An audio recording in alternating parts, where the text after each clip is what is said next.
ہاں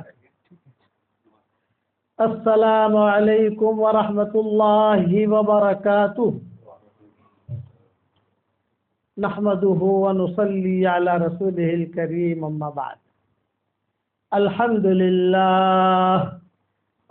لله نحمده ونستعينه ونستغفره ونؤمن به ونتوكل عليه ونعوذ بالله من شرور أنفسنا ومن سيئات أعمالنا ونعوذ بالله من شرور أنفسنا ومن سيئات أعمالنا من يهده الله فلا مضل له ومن يضلله فلا هادي له ونشهد أن لا إله إلا الله وحده لا شريك له ونشهد أن سيدنا ومولانا محمدا عبده ورسوله صلى الله عليه وعلى آله وأصحابه وبارك وسلم تسليما كثيرا كثيرا أما بعد فأعوذ بالله من الشيطان الرجيم بسم الله الرحمن الرحيم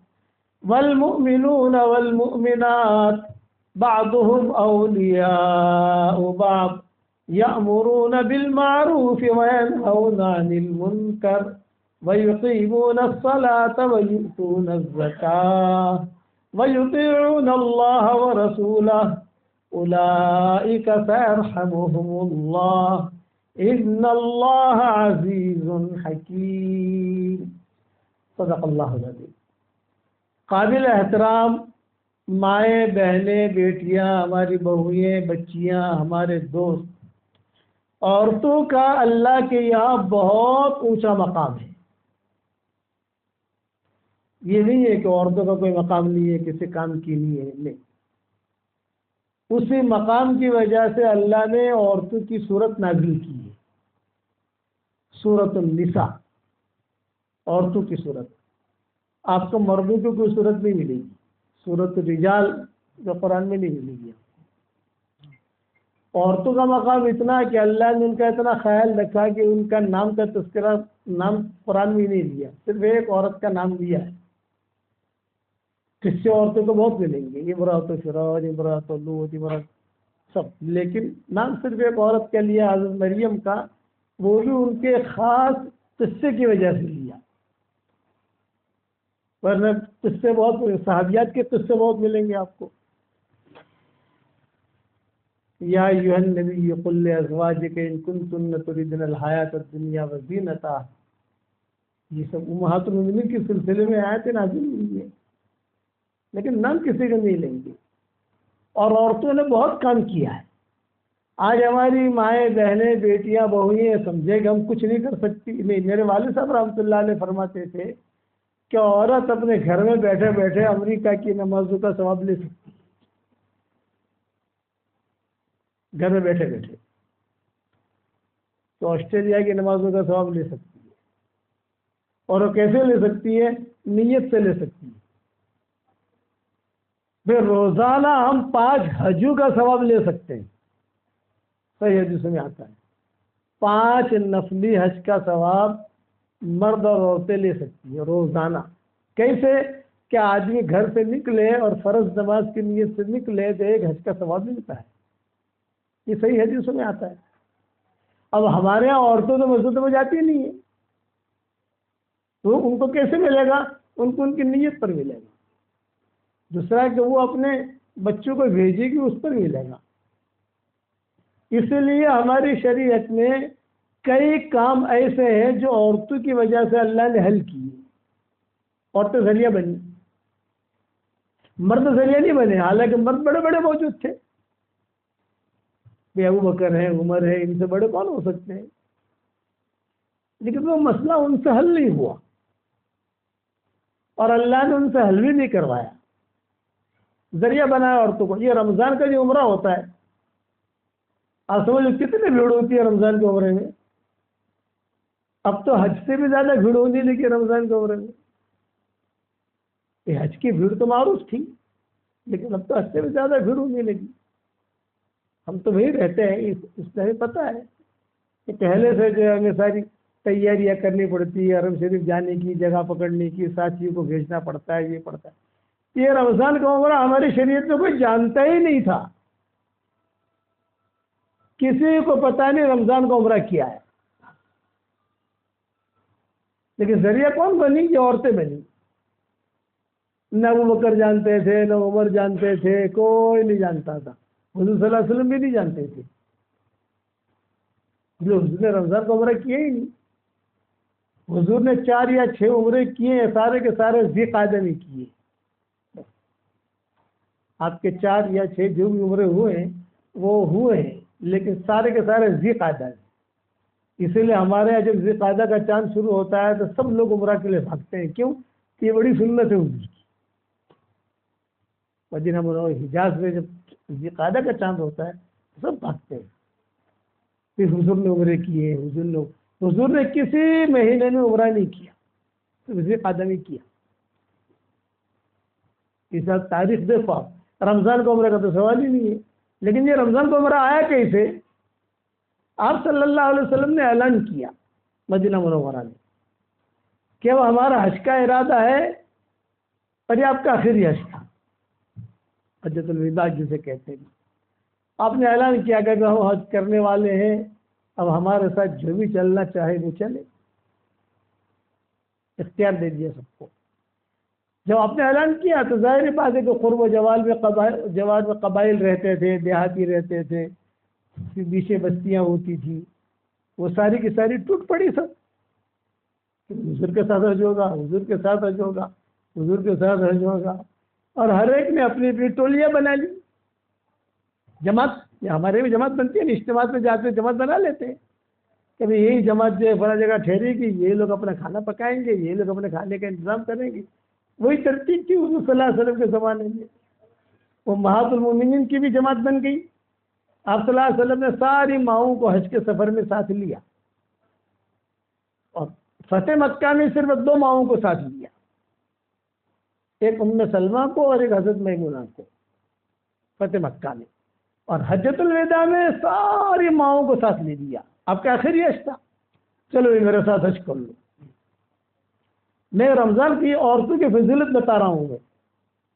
میرے والد صاحب رحمۃ اللہ علیہ بہت اہتمام سے اور بہت یعنی خوش الحانی میں کہتے تھے، عورت اگر بن گئی تو دنیا کا نظام بنا،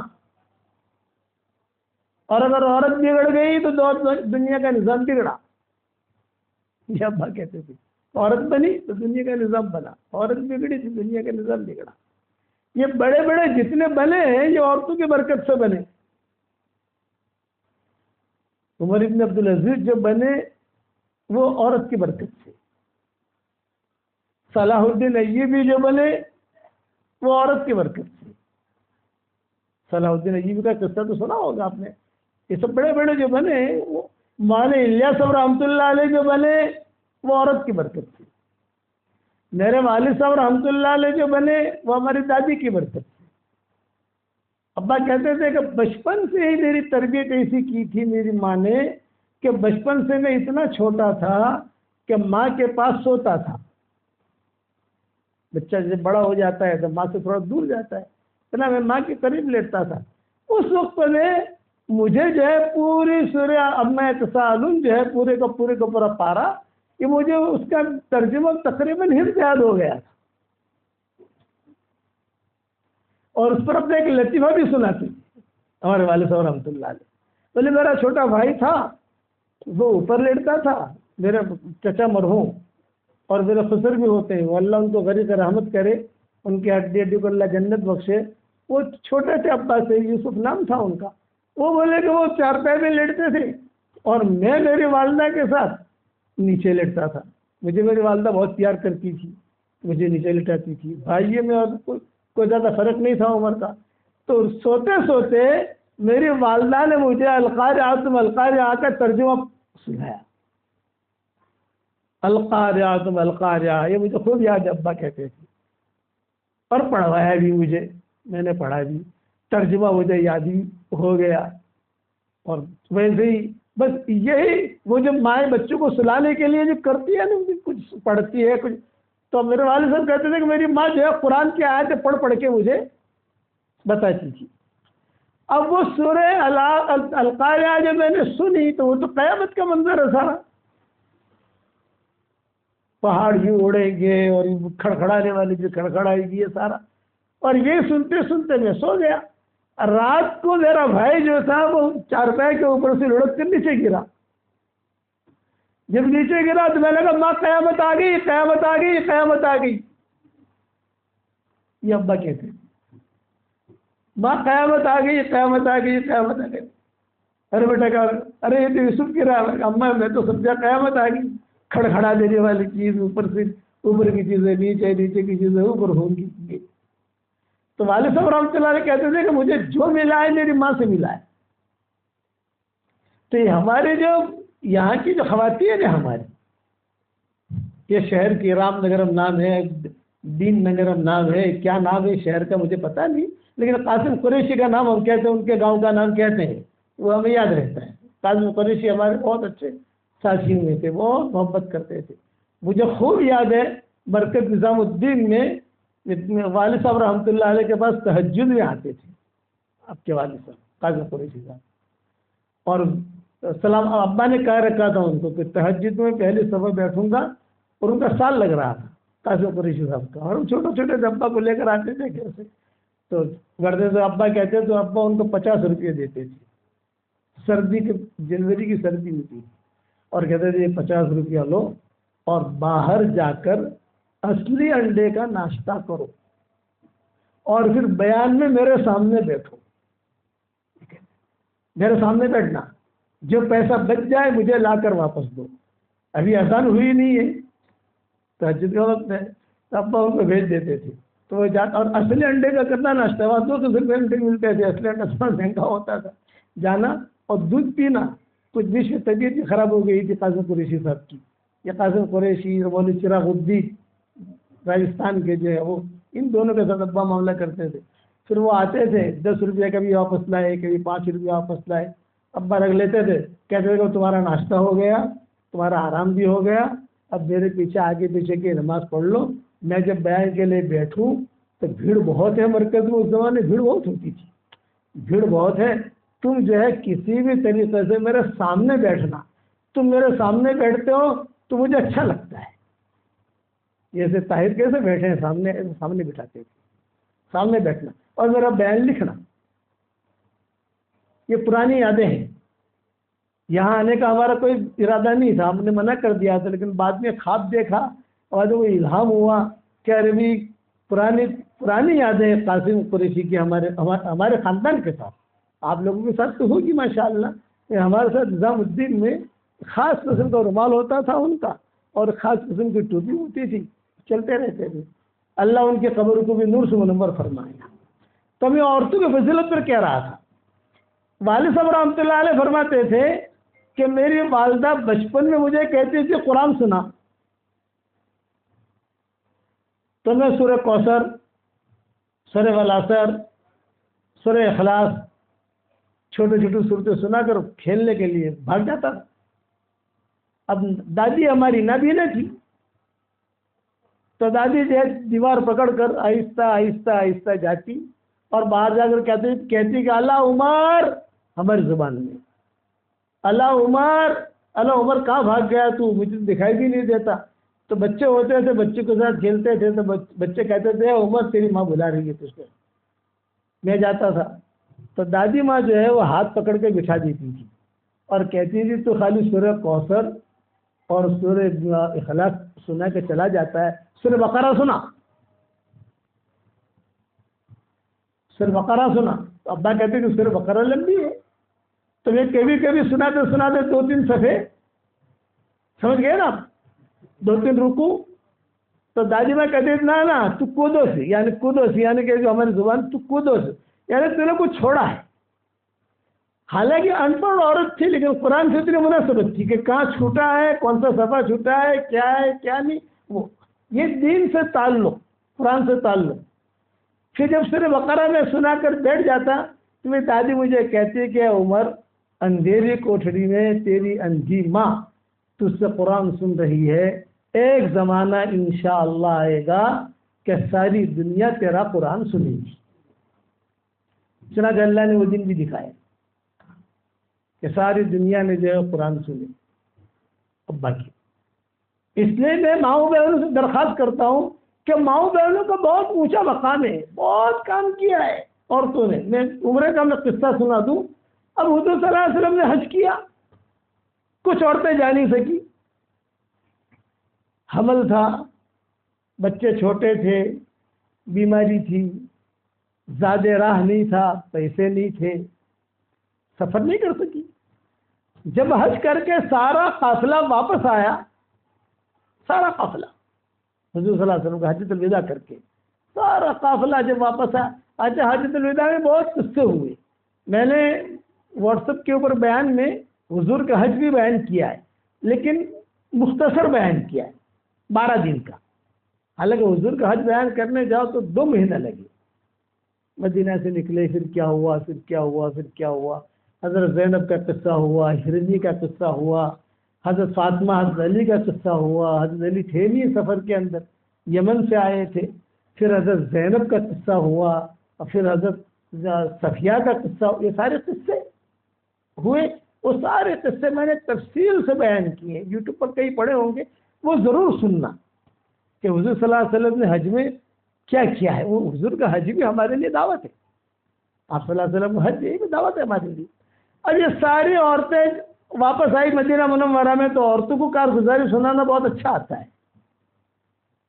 عورتیں جماعت میں سے آئیں تو آپ ان کی کارگزاری سنو. آپ تو ایک ایک چیز کو کھول کھول کے بیان کرے گی, فلاں جگہ گئے, فلاں جگہ گئے, فلاں جگہ گئے. اور مدینہ کی عورتیں تھیں, انہوں نے بہت کارگزاریاں سنائی, یہ ہوا, یہ ہوا, یہ ہوا. تو جو عورتیں جا نہیں سکی تھی وہ حضور صلی اللہ علیہ وسلم کے بعد روتی ہوئی آئی. حضرت ہم تو محروم ہو گئی, حضرت ہم تو محروم ہو گئی. حضرت کیا ہوا, اور رونے لگی. ہم تو محروم ہو گئی, محروم ہو گئی. ہوا کیا؟ یہ فرمایا میری بیٹی گئی تھی, آپ کے ساتھ حج کر لیا, اس کا ثواب مل گیا.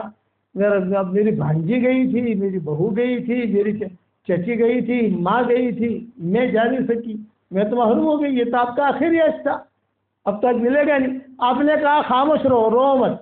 میرے دنیا سے جانے کے بعد رمضان میں عمرہ کر لینا, میرے ساتھ حج کرنے کے برابر اللہ تمہیں ثواب دے گا. یہ عورتیں ذریعہ بن گئی, اور کتنا بڑا ذریعہ بنی. دیکھو اب تک جو ہے کہ یہ رمضان کی جو بھیڑ ہوتی ہے, تو میں وہاں خواتین میں ہمارے بیانات ہوتے ہیں کہ مدینہ منورہ میں یا کہیں مکہ مکرمہ میں, تو میں کہتا ہوں اس کا ثواب سب سے پہلے عورتوں کو پہنچے گا, باتیں مردوں کو پہنچے گا. مرد ذریعہ باتیں بنے. اور ہمارے شریعت میں میراث نہیں ہوتی تھی, عورتوں کی میراث ہوتی ہے نا, یہ ہمارے شریعت میں آخر تک نہیں تھی. یہ جتنے مذاہب ہیں, یہود, نصارہ, مشرکین, مجوسی, ان کے یہاں عورتوں کی میراث ہے ہی نہیں, اور ہمارے شریعت میں بھی نہیں تھی آخر تک. لیکن یہ تو آخر میں جو قصے ہوئے تو یہ عورت ذریعہ بنی. ایک عورت ذریعہ بنی, اوس ابن ثابت کی بیوہ, یہ ذریعہ بن گئی عورتوں کی میراث کی. ایک عورت ساری عورتوں پر احسان کر لیا. میں نے شریعت میں, ہمارے شریعت میں عورتوں کو تو کوئی میراث دینا جانتا ہی نہیں تھا. اب تاریخیں پڑھو. جب اوس ابن ثابت شہید ہوئے تو اوس ابن ثابت کے ایک بیوی, 2 بیٹیاں, 1 بیٹا, یہ 4 تھے. اور اوس ابن ثابت کے ساتھ 5 ہو گئے. تو اوس ابن ثابت کی بیوہ, 2 بیٹیاں اور 1 بیٹا, بس یہ. تو اوس ابن ثابت کے بھائی آئے, بھابھی کے پاس. بھابھی آپ کو تو کچھ ملے گا نہیں میراث میں سے, اس لیے کہ آپ تو عورت ہو. ان 2 لڑکیوں کو بھی کچھ نہیں ملے گا, اس لیے کہ یہ تو لڑکیاں ہیں. ہاں لڑکے کو ملے گا, لیکن کب ملے گا؟ جب بڑا ہوگا, ابھی چھوٹا ہے. یہ کہہ کر گھر کا سارا سامان اوس ابن ثابت کے بھائی لے گئے. کھانا پینا, گندم, کھجوریں, یہ وہ سب لے. اور کیا کہا, بھابھی آپ تو عورت ہو, آپ کو تو میراث ملے گی نہیں. یہ 2 بیٹیاں ہیں, لڑکیاں ہیں, ان کو بھی نہیں ملے گی. یہ لڑکا ہے، لڑکا جب بڑا ہوگا تب ملے گا، جب بڑا ہوگا تب دیکھی جائے گی، ابھی تو چھوٹا ہے۔ کتابوں میں لکھا ہے سب سے چھوٹا وہ بیٹا ہی تھا ان کا۔ اب بیچاری بیوہ کیا کرے، گھر میں کھانا پکانے کو نہیں، شوہر کا انتقال ہو گیا، غربت۔ اتفاق تھا کہ حضور صلی اللہ علیہ وسلم دوسرے دن اس گلی سے گزرے، یعنی اوس ابن ثابت کی وجہ سے نہیں، اپنے کسی اور کام سے۔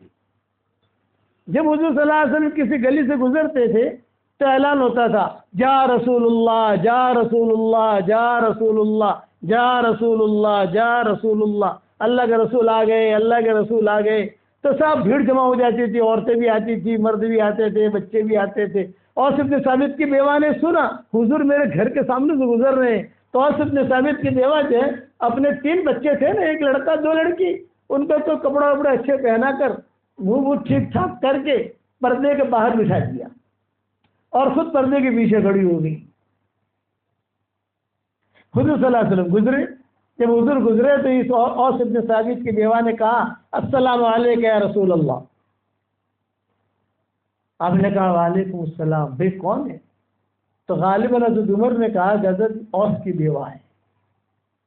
سب کو معلوم تھا مدینہ منورہ میں کہ اوس شہید ہوئے ہیں، سب کو معلوم تھا کہ اچھا تو کچھ کہو گی؟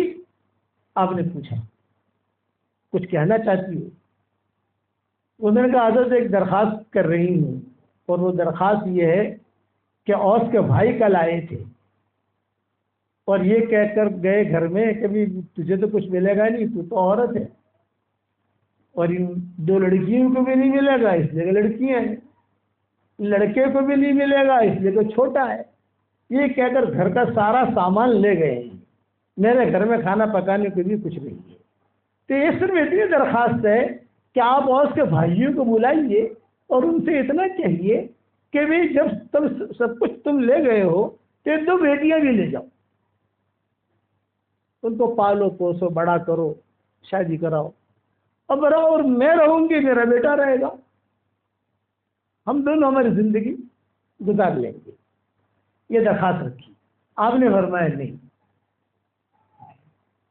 آپ نے جب یہ جملہ سنا کہ اوس کے بھائیوں کو بلا اور اتنی درخواست کرو کہ بیٹیاں لے جائیں اور میرے گھر میں کھانے کو کچھ نہیں ہے، اس پر حضور رو دی، ایسے روئے کہ آپ کی آواز نکلنے لگی، آواز کتابوں میں لکھا ہے۔ صحابہ نے دیکھا پتہ نہیں عورت نے کیا کہہ دیا۔ حضور نے صحابہ سے کہا کہ دیکھ تو نے جو سوال کیا ہے میں اس کا جواب نہیں دیتا، میں اس کے جوابوں کا آسمانوں سے انتظار کرتا ہوں، اللہ کیا جواب دیتا ہے۔ اس وقت انہیں کو عورتوں کی میراث نہیں تھی۔ یہ کہہ کر حضور فرجع رسول اللہ صلی اللہ علیہ وسلم، حضور صلی اللہ علیہ وسلم آگے جانا تھا کسی کام سے، حضور واپس ہو گئے۔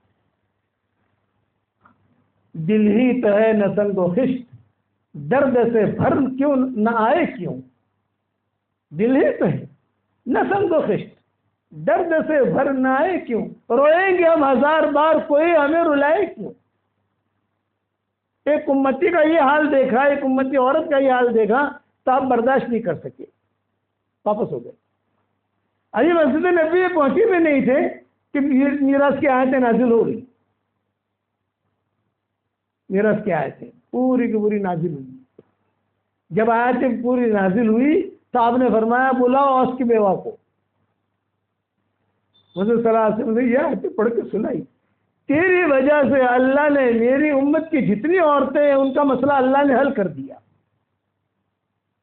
یہ عورت ذریعہ بندی، حساب کتاب کر کے اللہ نے بھیجا، ماں کو اتنا، بیوی کو اتنا، بیٹے کو اتنا، بیٹی کو اتنا، بھائی کو اتنا، اس کا اتنا حساب کتاب کیا ہے کہ کسی احکامات کا اتنا حساب کتاب نہیں کیا جتنا میراث کا کیا۔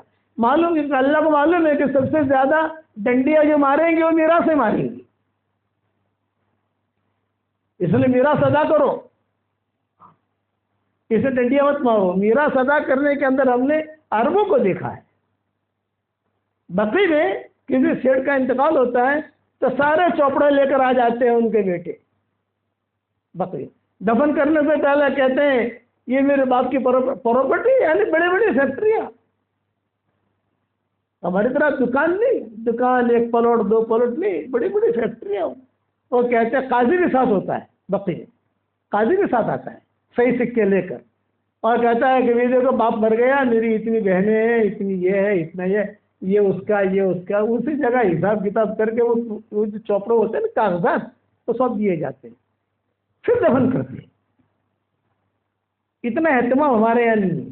ہمارے یہاں کاغذ پر حساب کتاب کرتے ہیں اور کہتے ہیں 50 سال کے بعد دوں گا. ارے 50 سال کے بعد دے گا تب تو مر جائے گی وہ. یہ میراث نہیں. صدیق اکبر کا جب موت کا وقت قریب آیا، حضرت عائشہ قریب میں بیٹھی ہوئی رو رہی تھی، اشعار پڑھ رہی تھی. تو صدیق اکبر نے آنکھیں کھولی اور یہ کہا بیٹا کیوں رو رہی ہو؟ یہ کہا ابا آپ کی جدائی پہ رو رہی ہوں. یہ کہا بیٹا جدا تو ہونا ہے، ابا ایک مسئلہ پوچھنا ہے. حضرت عائشہ نے صدیق اکبر کی مرض الوفات میں میراث کا مسئلہ پوچھا ہے. حدیث میں آتا ہے. میں بیٹا پوچھو. یہ کہا کہ ابو ہمیں پیسوں کی ضرورت ہے، آپ کا انتقال ہو جائے، حساب کتاب کیسے کریں، اس لیے کہ ہماری ماں جو ہے وہ بھی حمل سے ہے. تو صدیق اکبر نے کہا ہاں ہاں ہاں ہاں سنو سنو سنو. یہ صدیق اکبر اپنا آخری فتویٰ انتقال سے پہلے دے رہے ہیں کہ بھائی تمہیں پیسوں کی ضرورت ہو تو آن اکاؤنٹ لے لینا، آن اکاؤنٹ، لیکن حساب کتاب مت کرنا. جب بچہ پیدا ہو جائے اس کو بھی شامل کرنا. پھر حضرت عائشہ نے پوچھا لڑکے کے اعتبار سے حصہ کریں یا لڑکی کے اعتبار سے کریں؟ آپ نے فرمایا انتظار کرنا. جب بچہ پیدا ہو جائے، لڑکا ہو تو لڑکے کے اعتبار سے کرو، لڑکی ہو تو لڑکی کے اعتبار سے کرو. یہ آخری فتویٰ ہے صدیق اکبر کا. اس لیے یہ میراث کی بات میرا مستقل بیان ہے، تو اس کے اوپر حدیثوں کے حوالوں کے ساتھ سب سے درخواست کرتا ہوں کہ میراث میراث میراث یہ اللہ کے احکامات، یہ حکم ہے. قیامت کی علامتوں میں سے یہ ہے کہ میراث کے علم اٹھایا جائے گا. اچھوں کو میراث کے علم کا پتہ نہیں ہوگا کس کو کیا مل رہا ہے. میں عورتوں کے فضیلت کو سنا رہا تھا، تو یہ عورتوں کے ذریعے سے اللہ نے بڑے کامل. مسجد نبوی میں ممبر نہیں ہوتا تھا.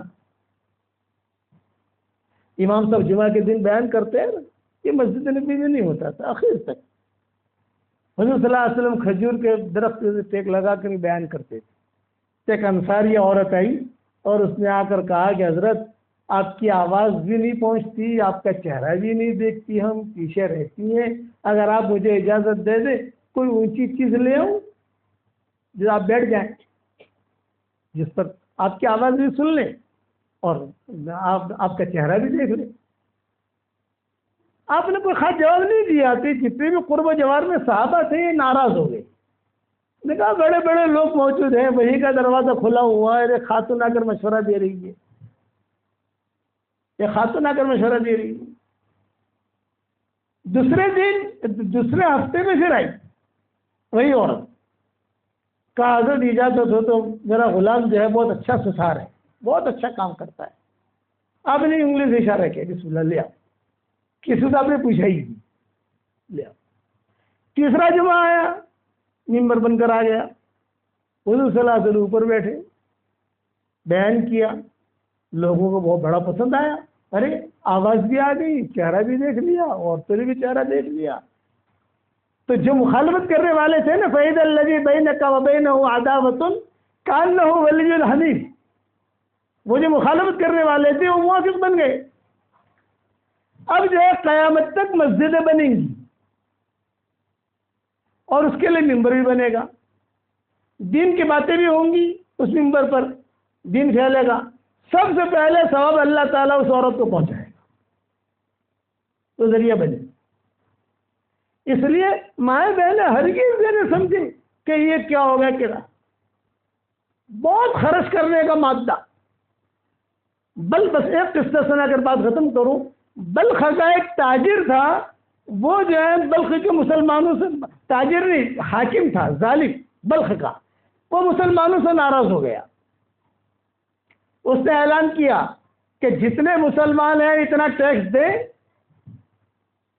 تو میرے ملک میں رہیں، نہیں دے سکتے میرا ملک چھوڑ دیں. اب مسلمان بڑے بڑے فقہا، بڑے بڑے علماء سب پریشان بھی کیسے ٹیکس دیں اتنا سارا، زندگی بھر کما بھی نہیں سکتے ہم، اور یہ بال بچوں کو لے کر کہاں جائیں؟ مشورہ کر رہے تھے سب، کئی بات سمجھ میں نہیں آ رہی تھی۔ ایک بڑھیا عورت آئی، بڑھیا، کبھی کبھی بڑھیا بھی بہت بڑا کام کر جاتی ہے، ان پڑھ جالو آئی، اگر بڑے پریشان ہو کیا ہے؟ یہ ہو رہا ہے پریشانی یہ کہ بادشاہ نے کہا ہے سارے مسلمان ٹیکس دیں، اب ٹیکس کہاں سے دیں؟ گھبراؤ مت، یہاں ہرات نہیں ایک بستی ہے، آپ لوگ یوٹیوب پر دیکھو، آپ ہرات لکھو تو آپ کو پتہ چلے گا۔ ہرات یہ افغانستان میں، وہاں یہ بستیاں پہلے افغانستان علمی مرکز رہ چکا ہے نا، وہاں ایک لڑکی رہتی ہے، تم وہاں چلے جاؤ، اس کا ایڈریس یہ ہے، وہ تمہاری مدد کرے گی۔ ارے بھائی اتنے بڑے بڑے تاجر لوگ مسلمان ہیں، کوئی پیسہ نکالنے کو تیار، میں جو کہتی ہوں وہ کرو، تم جاؤ۔ اچھا انہوں نے سفر کا ارادہ کیا، وہاں پہنچے، بھئی یہاں کوئی لڑکی رہتی ہے؟ وہاں ہاں رہتی ہے۔ کہاں ہے؟ اس کے نام تو مجھے یاد رہا نہیں، میں میری بیوی سے پوچھتا رہا کیا نام تھا اس لڑکی کا۔ ایک تو تسمیتا کا قصہ ہے، وہ تو مدینہ منورہ کا ہے، اور ایک یہ اس کا نام مجھے یاد رہا نہیں، میں نے میری کتابوں میں کہیں لکھا ہے، بیانوں میں کہیں کہا ہے، لیکن خیر اس لڑکی کے گھر وہ پہنچ گئے۔ لڑکی نے پردے سے پیچھے سے پوچھا ابھی کیوں آئے ہو، کیا بات ہے؟ بادشاہ نے یہ اعلان کیا ہے کہ ٹیکس دو، ہمارے پاس ہے نہیں، اور بلخ میں مسلمان بھرا ہوا ہے، بلخی شقیق الدین بلخی بلخی بلخی، شیخ نے لکھے ہیں بلخی بلخی بلخی۔ تو لڑکی نے کہا کوئی بات نہیں، اندر گئی اور ایک چادر لا کر دی، چادر، اور کہے چادر لے کے جاؤ اور بادشاہ کو کہو اس کا حساب کتاب کر لے، بادشاہ کو معلوم ہے یہ چادر کیا ہے، اور جو پیسہ بچے میرے پاس واپس مت لانا، اس کی مسجد بنا دینا۔ تو بیچارے ہمارے جو علماء تھے وہ کھڑے رہے کہ یہ چادر سے کیسے ہمارا یعنی قرضہ پورا ہوگا، کیسے ٹیکس پورا ہوگا، تو تم جاؤ۔ خیر لے کر آ گئے بادشاہ کے پاس۔ اب بادشاہ جو ہے اس نے کہا ابھی کیا ٹیکس کا پیسہ لائے؟ بولے لائے۔ کہاں ہے؟ تو انہوں نے چادر دے دی، بڑی چادر تھی، رومال نہیں تھا، چادر تھی باقاعدہ اوڑھنی کی۔ ہاں یہ چادر تو بہت قیمتی ہے، یہ تم کہاں سے لائے، یہ تمہارے ہاتھ کیسے لگی؟ تو انہوں نے کہا بھی فلاں فلاں جگہ گئے تھے، ہم پریشان تھے، تو اس نے یہ دیا اور کہا کہ بھی تم بادشاہ کو ٹیکس دے دو، تمہارا ٹیکس بھی ادا ہو جائے گا، پھر بھی پیسے بچیں گے، تو پیسے سے مسجدیں بنا دینا، مسجدیں ہیں، مسافر خانے ہیں، وہ بنا دینا۔ بادشاہ نے کہا کون سی لڑکی ہو؟ بتایا فلاں فلاں جگہ۔ تو بادشاہ نے کہا اچھا، ایک لڑکی جب اتنی خیر خیرات کر سکتی ہے تو میں تو بادشاہ ہوں، میں نہیں کر سکتا، جاؤ سارا ٹیکس معاف، سارا ٹیکس معاف کر دیا۔ اب یہ اللہ والے لوگ تھے، ہیرا پھیری والے تو تھے نہیں، دیندار تھے۔ امت کو اور اسلام کو جو نقصان پہنچا ہے بے دین دینداروں سے پہنچا ہے، ظاہر میں ہولیا دینداری کا اور اندر بے دینی بھری ہوئی ہے، اس سے امت کو نقصان پہنچا ہے۔ یہ ہے تو بے دیندار تھے، بے دین دیندار یہ امت کو ختم کر دے گا، یہ جملہ میرا یاد رکھنا، بے دین دیندار، کپڑا اس کا بہت اچھا، امامہ بہت اچھا، لیکن اس کے معاملات خراب۔ یہ اللہ والے لوگ تھے، انہوں نے کہا کہ چادر تو اس کی ہے، ہماری نہیں ہے چادر تو اس کی ہے، اس طرح جا کر واپس کریں اس کو۔ پھر سفر کیا اور جا کر ٹائم لیا، ٹائم لے کر جو ہے چادر کا بھی چادر واپس لائے۔ بھی چادر کیوں واپس لائے؟ کیوں کہا بادشاہ نے معاف کر دیا ٹیکس۔ تو اس لڑکی نے کہا دیکھو ایک تو خرچ کرنے کا مادہ کتنا، ایک دوسرا لڑکی جواب کیا دے رہی ہے، محلن محلن محلن، یہ چادر میرے گھر میں مت لانا، یہ چادر تم لے جاؤ، اس لیے کہ جس چادر پر غیر محرم کی نظر پڑی ہے وہ چادر میں گھر میں نہیں رکھ سکتی۔ غیر محرم کی نظر پڑی اس پر، میرے گھر میں نہیں رہتا، یہ چادر کو تم جو ہے مساجد بناؤ، یہ بناؤ، وہ کرو، جو کرنا ہے کرو۔ چنانچہ وہی چادر بیچ کر افغانستان میں کئی مسجدیں بنائی گئی، اس کا نام ہی رکھا گیا چادر والی مسجد، سمجھ گئے؟ چادر والی مسجد 1، چادر والی مسجد نمبر 2، چادر والی مسجد نمبر 3، بڑی بڑی مسجدیں بنی، یہ بنی، سب سے آخر میں ایک بہت زبردست جامع مسجد بنائی، بہت زبردست، کہ پورا شہر اس میں آ جائے، عالی شان۔ تو جو بادشاہ تھا اس سے کہا گیا کہ بھی اتنی بڑی مسجد بنائی ہے تو اس کا امام بھی ایسا ہونا چاہیے۔ کہاں سے لا ایسا امام؟ بڑی مسجد بڑی ہو اور مقتدی بہت ہوں اور علماء ہوں تو امام کیسا ہونا چاہیے؟ انہی کے شان کا ہونا چاہیے۔ تو لوگوں نے رائے دی کہ بھی دیکھو امام راضی ہے، اس وقت امام راضی تفسیر راضی جس نے لکھی ہے کہ وہ زندہ تھے، وہ بھی اسی علاقے کے، وہ زندہ ہیں، ان سے جا کر درخواست کرو وہ آ جائیں یہاں۔ خیر بادشاہ نے سفر کیا اور سفر کر کے وہاں پہنچا۔ امام راضی رحمۃ اللہ علیہ کا ان کا معمول یہ تھا، تفسیر راضی لکھتے تھے اور روزانہ اسے بیان کرتے تھے۔ جب وہ بیان کرتے تھے تو پورا شہر میں سناٹا ہوتا تھا، دکانیں بند، کوئی دکھے گا نہیں، سب ان کی مسجدیں ملیں گی۔ بادشاہ جو داخل ہوا اپنی فوج کے ساتھ تو دیکھا کہ بھی شہر میں سناٹا ہے، بولے تفسیر ہو رہی ہے شیخ کی۔ بادشاہ پیچھے جا کے بیٹھ گیا۔ لوگوں نے بادشاہ سے کہا کہ یہ امام راضی ہیں اور ان کی تفسیر چل رہی ہے۔ بادشاہ نے بیٹھا بیٹھا جو ہے ساری تفسیر سنی، پھر دعا ہوئی، پھر جو ہے مجمع کھڑا ہوا۔ اب مجمع کھڑا ہو کر دکانیں کھولتا تھا، کپڑے کی دکان کھل رہی ہے، عطر کی دکان کھل رہی ہے، جوتے کی دکان کھل رہی ہے۔ امام راضی کو کہا بادشاہ سلامت آئے ہیں۔ اچھا بادشاہ میرے درس میں؟ ہاں جی آپ کے درس میں بادشاہ سلامت آئے ہیں۔ تو امام راضی کھڑے ہو گئے، بادشاہ ہے، اکرم و کریم کل قوم، بادشاہ بھی آیا، بیٹھا، ملاقات ہوئی، یہ ہوا یہ۔ تو امام راضی نے پوچھا کہ بادشاہ سلامت یہاں آنا کیسے ہوا آپ کا؟ بولے بھی میں اس لیے آیا ہوں کہ میں نے بہت بڑی مسجد بنائی ہے ہرات میں۔ آپ دیکھ رہے ہیں ہرات، ہمارے بیانات وہاں بہت ہوئے ہیں، جب بیان کرتے ہیں وہاں تو پوری مسجد بھر جاتی ہے۔ یہ آپ کا جو مرکز ہے اس سے کئی گنا بڑی مسجد ہے ہرات جائے مسجد۔ آپ دیکھو گے تو کئی کھمبے ملیں گے آپ کو، اور اگر دھیان سے دیکھو گے تو کئی میں بیٹھا ہوا بھی ملوں گا بیان کرتے ہوئے۔ بہت بڑی مسجد، ہم آئے ہیں یہاں کہ آپ کو وہاں کا امام بنا دیں۔ امام راضی نے کہا نہیں، میں میرے غریب خانے میں ٹھیک ہوں یہاں، یا میرے لوگ ہیں، میرے شاگرد ہیں، سب میں نہیں آتا، آپ کوئی اور امام لے لو، بہت امام تھے۔ تو کہا کوئی شاگرد دے دو۔ بولے میرے پاس کوئی ایسا شاگرد ہی نہیں ہے جس پر میں اعتماد کروں، آپ خود ڈھونڈ لو۔ خیر بادشاہ جو ہے وہ اس زمانے کے اعتبار سے جو گیسٹ ہاؤس تھا یا جو مسافر خانہ تھا وہاں ٹھہرا۔ تو یہ خادم ہوتے ہیں نا، خادم، اس کو پتا ہوتا ہے کہ امام صاحب کا مزاج کیسا ہے۔ تو امام راضی کے خادم رات کو پہنچ گئے اور کہا بادشاہ سلامت امام صاحب کو لے جانا ہے ہرات وہاں؟ بولے لے جانا ہے۔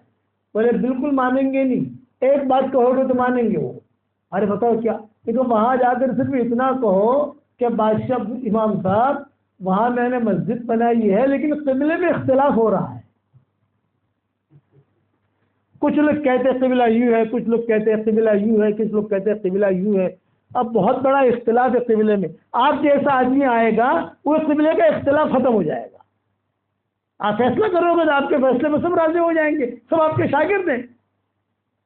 ہاں دوسرے دن بادشاہ جو ہے امام صاحب کی تفسیر میں آ گیا، آگے ہی بیٹھا، امام صاحب نے تفسیر کی۔ پھر کہا کہ بادشاہ صاحب امام صاحب ہمارے یہاں اصل مسجد بنائی ہے لیکن قبلے میں اختلاف ہے۔ امام صاحب نے کہا ہو مسلمانوں میں اختلاف تھے تو بہت بڑی لعنت کی چیز ہے، یہ تو مناسب نہیں۔ تو بادشاہ سلامت میں آپ کو لے جانا بادشاہ سلامت نے کہا امام صاحب میں لے جانا چاہتا ہوں تاکہ یہ اختلاف ختم ہو. آپ جیسا آدمی آئے گا سارے آپ کے شاگرد ہیں متفق ہو جائیں گے, آپ کہو گے قبلہ یوں ہے, مان لیں گے وہ لوگ. ہاں بھی تو سوچنا پڑے گا. امام صاحب نے کہا کل جواب دوں گا. اب کل پھر سے بادشاہ آیا. ہاں امام صاحب نے کہا میں آؤں گا لیکن ایک شرط کے ساتھ,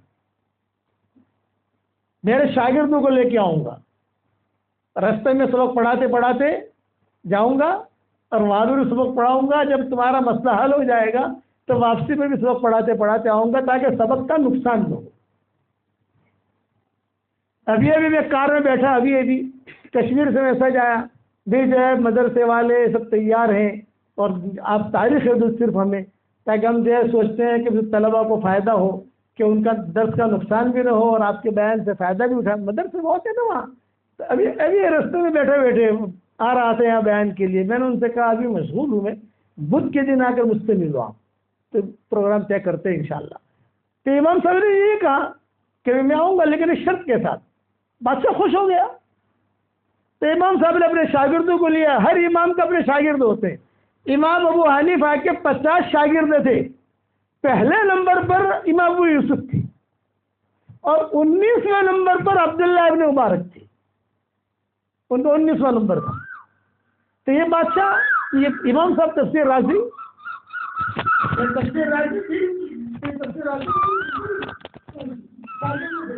سارے شاگردوں کو امام صاحب نے جو دیا, سارے شاگردوں کو, اور سفر شروع ہوا. کتابوں میں لکھا ہے کہ 1 مہینہ 1.5 مہینہ 3 مہینے لمبا سفر ہے. وہ پہنچے وہاں, پورا شہر استقبال میں آیا, حضرت آئے ہیں, حضرت آئے ہیں, حضرت آئے ہیں, حضرت آئے. امام راضی نے جو ہے اپنے نماز پڑھانی شروع کی. 1 ہفتے تک نماز پڑھائی لیکن کسی نے کوئی اعتراض کیا نہیں. قبلے والا سمجھ گئے نا. تو امام صاحب نے بادشاہ کو بلایا, بھئی آپ تو کہہ رہے تھے بڑا اختلاف ہے, میں 1 ہفتے سے نماز پڑھا رہا ہوں, کسی نے کوئی اختلاف نہیں کیا, اس کا مطلب کہ آگے اختلاف کریں ہمارے سامنے, قبلے میں کیا گڑبڑ ہے, تم نے قبلہ صحیح بنایا ہے. تو بادشاہ نے کہا عادت تو آپ کے آنے کی وجہ سے آپ پر متفق ہو گئے, لڑائی ختم ہو گئی. بادشاہ نے کہا جب لڑائی ختم ہو گئی تو میں کیوں ٹھہروں یہاں, میں بھی واپس جاتا ہوں. جب لڑائی ختم ہو گئی تو میں کیوں ٹھہروں. چنانچہ بادشاہ نے کہا کہ حضرت وہ جو شاگرد تھے وہ انہوں نے کہا کہ حضرت وہاں آپ کے یہاں تو ہمیں کھانا بھی نہیں ملتا, کپڑے بھی نہیں ملتے. کیا وجہ ہے؟ کسی کا فون ہے دیکھو. چلو, وہاں تو ہمیں کھانا بھی نہیں ملتا, یہ تو بادشاہ ہے, کھانا بھی کھلاتا ہے, کپڑے بھی دیتا ہے, یہ بھی دیتا ہے, یہیں رہ جاؤ نا. تو بادشاہ نے کہا میری دعوت ہے یہیں رہ جاؤ, تم سب کی شادیاں بھی یہاں کرا دوں گا, یہی مکان بھی دے دوں گا. تو بادشاہ اس کے بعد گئے بہت ہے. چنانچہ امام راضی وہی ٹھہرے اور وہی ان کا انتقال ہوا اور آج ان کی قبر بھی وہی ہے. یہ برکت کس کی ہے؟ وہ لڑکی کی ہے, چادر والی. اب وہ چادر والے لڑکی کی یہ چادر کیا تھی اور اس کی تفصیل لمبی ہے, جب دوسری مرتبہ انشاءاللہ آؤں گا تو سنا دوں گا میں. ٹھیک ہے انشاءاللہ. ابھی تو جو دعا کرنی ہے ہاں, اور نمازیں پڑھنی ہے اثر کی, کہ وہ چادر جو ہے وہ بیت اللہ کا طواف کر رہی تھی. وہ لڑکی جنات کا بادشاہ جو ہے یہ بھی بیت اللہ کا طواف کر رہا تھا, وہ عاشق ہو گیا یہ لڑکی پر. مہر میں وہ چادر تھی اور وہ چادر جو ہے اصلی ہیرو کی تھی, ٹاپ 1 جسے کہتے ہیں, بہت مہنگی. انشاءاللہ بہت مختصر وقت میں ساری تفصیل بیان نہیں کر سکتے, دوسرے وقت بلاؤ گے ہم تو انشاءاللہ اس کو سنائیں گے انشاءاللہ. اب ایک ہدیہ دیتا ہوں, قبول کرو گے انشاءاللہ بھائی؟ 10 مرتبہ سورہ اخلاص پڑھو, جنت میں ایک محل تیار ہو جائے گا انشاءاللہ. روزانہ 313 مرتبہ سورہ اخلاص پڑھو تو روزانہ 31 بنگلے جنت میں تیار ہو جائیں گے, اور کوئی انکم ٹیکس والا آپ کو فون نہیں کرے گا. دنیا میں 2 بنگلے بنا لو آپ, انکم ٹیکس والے فون کرتے نہیں کرتے. جنت میں روزانہ 31 بنگلے بناؤ, اتنا میٹھا مولوی نہیں ملے گا تمہارے محلوں میں جو اتنا آسان کر کے سمجھایا آپ کو. 10 مرتبہ سورہ اخلاص پڑھنے پر جنت میں ایک محل تیار ہو جاتا ہے. 20 مرتبہ پڑھو 2 محل تیار, 30 مرتبہ پڑھو 3 محل تیار, اور 313 مرتبہ پڑھو 31 محل تیار. اور روزانہ 31 محل بناتا جاؤ. آپ کے دل میں آئے گا کہ مولوی صاحب اتنے سارے محل کیا کریں گے؟ کوئی بھاڑا آئے گا کہ نہیں؟ وہاں کوئی کرایہ نہیں آئے گا وہاں، تو اتنے سارے محل کیا کریں گے بھائی؟ جب جنت میں جائیں گے انشاءاللہ مشورہ کر لیں گے بھائی، ہم تو شورا والے ہیں، مشورے سے چلتے ہیں، آپ سمجھ گئے نا بھائی؟ جنت میں جائیں گے مشورہ کر لیں گے، ٹینشن مت لو، لیکن یہ تو ملے گا ضرور۔ اس لیے یہ میری طرف سے ہدیہ ہے، روزانہ 313 مرتبہ سورہ اخلاص، روزانہ 313 مرتبہ درود شریف، روزانہ 313 مرتبہ استغفار۔ درود شریف مختصر، اللہم صلی علی محمد صلی اللہ علیہ وسلم۔ استغفار بھی مختصر، اللہم اغفر لی، اللہم اغفر لی۔ اور سورہ اخلاص کو مختصر نہیں کر سکتے آپ، وہ تو پورا ہی پڑھنا پڑے گا آپ کو۔ اس لیے آپ اتنا کام کرو، اتنا کام کرو گے انشاءاللہ قیامت تک کی آپ کی آنے والی نسلوں میں کوئی بھکاری نہیں رہے گا انشاءاللہ، اور کوئی بے دین بھی نہیں رہے گا انشاءاللہ۔ اور پڑھنا شروع کرو، ایک ساتھ پڑھنا نہیں ہے، مائیں بہنیں روٹی بناتے بناتے پڑھ لیں گے، کبھی چائے بناتے بناتے پڑھ لیں گے، سائیکل چلاتے چلاتے آپ پڑھ لو، آپ کرو گے انشاءاللہ۔ اور ایک ہدیہ اور دیتا ہوں، یہ گھر ہے جس گھر میں بیان کر رہا ہوں، اس کے 4 کونے ہیں، ایک کونا یہ ہے، ایک کونا یہ ہے، 2 کونے پیچھے ہیں، برابر ہے؟ گھر کے چاروں کونوں میں روزانہ ایک مرتبہ آیت الکرسی پڑھ کے دم کر دو۔ یہ عبد الرحمن ابن عوف کا معمول تھا۔ میں نے میری کتاب بکھرے موتی کا نام تو سنا ہوگا، اس میں جو ہے حوالے اس کے لکھ دیے۔ عبد الرحمن ابن عوف کہتے تھے، جانتے ہو اللہ نے مجھے مال بہت دیا ہے، کیوں دیا ہے؟ جانتے ہو اللہ نے مجھے 4 بیویاں دی ہیں، جانتے ہو، اور اللہ نے مجھے صحت مند رکھا ہے، کوئی بیماری نہیں لگتی۔ تو کہتے تھے میں روزانہ اپنے گھر کے چاروں کونوں میں آیت الکرسی پڑھ کر دم کرتا ہوں۔ یہ بھی میں آپ کو ہدیہ دے کے جا رہا ہوں، جس گھر میں رات کے یعنی کسی بھی وقت میں 24 گھنٹے میں آپ پڑھو، چاروں کونوں کے اندر آیت الکرسی پڑھی جاتی ہے، اس گھر سے شیاطین، بھوت، پلیت، جنات، جادو سب ختم ہو جاتا ہے۔ کرو گے انشاءاللہ۔ اور تیسرا ہے کہ ہمارا دعوت کا کام سدا بہار، خواتین کی جماعت نکلتی ہے تو مشورے کے ساتھ 3 دن کے لیے نکل گئے، کبھی 10 دن کے لیے نکل گئے، کبھی چلے کے لیے نکل گئے، کبھی 2 مہینے کے لیے نکل گئے، اپنے شوہروں کو بھیج دیا۔ کرو گے انشاءاللہ بھائی، آپ لوگ بھی کرو گے انشاءاللہ۔ اور آج مغرب کی نماز کے بعد انشاءاللہ جو مرکز والی مسجد ہے، مرکز والی مسجد یہ ہے نا، وہاں انشاءاللہ ہمارا خطاب ہوگا انشاءاللہ، وہاں خود بھی پہنچو، دوسروں کو بھی لاؤ، اور اپنا یہ جو واقعہ ہے چادر والی عورت کا، یہ اپنا پینڈنگ دوسری مرتبہ جب بھی اللہ مجھے یاد لائے تو صرف مجھے یاد دلانا، مولانا وہ کون سا جنات تھا، کون سے قبیلے سے تھا، اور کتنے دن شادی رہی، اور کیا ہوا، وہ سب تو سناؤں گا انشاءاللہ۔ ٹھیک ہے انشاءاللہ، دعا کر لو۔ اللہم لک الحمد کلہ ولک المن کلہ، لک الشکر کلہ ولک الملک کلہ، لک الخلق کلہ ولک الفضل کلہ، وإلیک یرجع الامر کلہ، وإلیک یصعد الکلم الطیب کلہ۔ اللہم لک الحمد بالاسلام، لک الحمد بالایمان، لک الحمد بالقرآن، لک الحمد حتی ترضى، لک الحمد اذا رضیت، لک الحمد بعد الرضا۔ اللہم آت نفوسنا تقواها وزکها انت خیر من زکاها انت ولیها ومولاها۔ اللہم الطف بنا فی تیسیر کل عسیر، فإن تيسير كل عسير عليك يسير، ونسألك اليسر والمعافاة الدائمة في الدين والدنيا والآخرة۔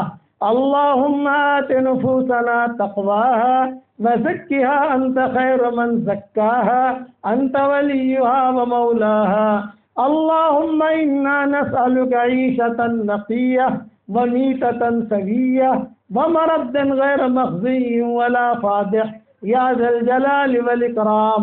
اے اللہ ہمارے گناہوں کو معاف فرما، اے اللہ ہماری خطاؤں سے درگزر فرما، اے اللہ اس شہر کو تو قبول فرما، اس بستی کو قبول فرما، بستی والوں کو قبول فرما، بستی والیوں کو قبول فرما۔ اے اللہ مولانا قاسم قریشی کی مغفرت فرما، ان کی قبر کو تو نور سے منور فرما، ان کے درجات کو بلند فرما، کروٹوں انہیں آرام نصیب فرما، ان کے ہڈی ہڈی کو جنت نصیب فرما۔ اے اللہ ہمارے شہر میں آنے کو تو قبول فرما۔ اے اللہ جس نے بھی مجھے دعاؤں کے لیے کہا ہو، دعاؤں کے لیے خطوط میں لکھا ہو، جن کا ہم پر کسی قسم کا حق اور احسان ہو، یا جو ہمیں اپنی دعاؤں میں یاد کرتے رہتے ہوں، ہماری ساری دعاؤں میں ان کا پورا پورا حصہ نصیب فرما۔ اے اللہ اچانک کا خیر ہمیں نصیب فرما، اچانک کے شر سے تو ہماری حفاظت فرما۔ اے اللہ موت کا آنا یقینی ہے، تجھے چہرہ دکھانا یقینی ہے۔ اے اللہ آج دوسروں کی موت کی خبریں ہمارے کان تک پہنچتی ہیں، ایک دن ہماری موت کی خبر دوسروں کے کانوں تک پہنچے گی۔ کوئی پانی گرم کر رہا ہوگا، کوئی نہلا رہا ہوگا، کوئی کفن تیار کر رہا ہوگا، کوئی مشک اور عنبر لگا رہا ہوگا، کچھ لوگوں کے کندھوں پر سوار کیا جائے گا۔ اے اللہ یہ سفر ہوائی جہاز کا اور ریل کا اور کار کا نہیں ہوگا، کچھ لوگوں کے کندھوں پر ہوگا۔ محبت کے دعویٰ کرنے والے کچھ مٹھیاں مٹیاں ہدیے میں پیش کریں گے، ایک جملہ کہہ کر واپس لوٹیں گے۔ قبر تک آپ کا اکرام کر لیا، آگے آپ کے اعمال جانے۔ قبر تک آپ کا ساتھ دے دیا، آگے آپ کے اعمال جانے۔ اے اللہ تو اس وقت میں ہمارا معین اور مددگار بن جا، ہمارا معین اور مددگار بن جا۔ اے اللہ جس کرم سے آپ نے ہمیں اس گھر میں یا اس علاقے میں جمع کیا ہے، تیرے اسی کرم سے جنت الفردوس میں، تیرے نبی کے پڑوس میں، ہماری قیامت تک کے آنے والی نسلوں کے ساتھ تو ہم سب کو جمع فرما دے۔ اے اللہ میری تشکیل پر جو روزانہ 313 مرتبہ سورہ اخلاص پڑھے، 313 مرتبہ درود شریف پڑھے، 313 مرتبہ استغفار پڑھے، اے اللہ اس کی ساری دعاؤں کو قبول فرما اور اس کی پریشانیوں کو دور فرما۔ اے اللہ جس کے لڑکے اور لڑکیاں شادی کے لائق ہوں، غیر شادی شدہ ہوں، بہترین جوڑوں کا انتظام فرما۔ جو بھی اولاد ہو نیک صالح اولاد انہیں نصیب فرما۔ جن کے اولاد طے مگر نافرمان ہیں، ان کے نافرمان اولاد کو فرما بردار بنا دے، ان کے نافرمان اولاد کو فرما بردار بنا دے، اور اپنے فضل و کرم سے ہماری ساری دعاؤں کو قبول فرما۔ جو مانگا وہ بھی عطا فرما، مانگنے سے رہ گیا وہ بھی عطا فرما، اور اپنے فضل و کرم سے ہماری دعاؤں کو قبول فرما۔ صلی اللہ تعالی علی خیر خلق محمد برحمتک یا ارحم الراحمین۔